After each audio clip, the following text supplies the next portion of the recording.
Welcome back to Data Engineering with Avaneeth. In the last two videos, we explored joins in BigQuery. First, we looked at the inner join, and then we learned about left and right joins using our sample customers and orders tables. In this video, we're going to complete the picture by learning about the full join, sometimes also called a full outer join. Let's quickly recall our sample tables. We have a customers table with customer IDs and names, and we have an orders table with order IDs, customer IDs, and an order amount column, which we introduced in the last video to make the examples more practical. We've already seen how inner join only brings rows that match in both tables, left join keeps everything from the left, and right join keeps everything from the right. But what if we want to keep all rows from both tables, whether they match or not? That's exactly what a full join does. A full join returns all rows from both the left and right tables. Where there's a match on the join condition, the rows are combined. Where there's no match, the missing values are filled in with nulls.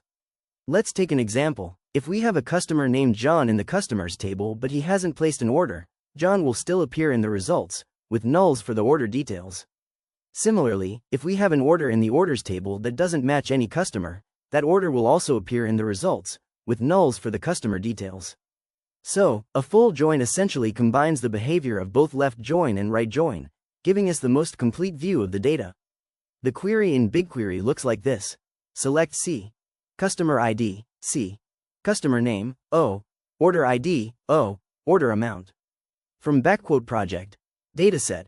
Customers as C. Full join project. Dataset. Orders as O. On C. Customer ID equals O. Customer ID. When you run this, you'll see that all customers and all orders are included in the output.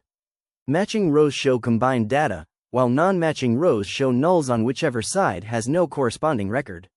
To summarize, a full join returns every row from both tables.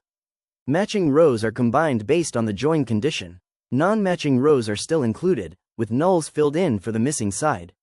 This is especially useful when you want to do a complete reconciliation between two datasets, ensuring that you don't lose any rows from either side. I hope this explanation helped you clearly understand full joins in BigQuery. With this, we've now covered inner join, left join, right join, and full join. In upcoming videos, we'll continue exploring other join types and more SQL techniques for data analysis. If you found this video helpful, don't forget to like, share, and subscribe to Data Engineering with Avaneeth for more practical tutorials in BigQuery and data engineering. Thanks for watching, and I'll see you in the next one.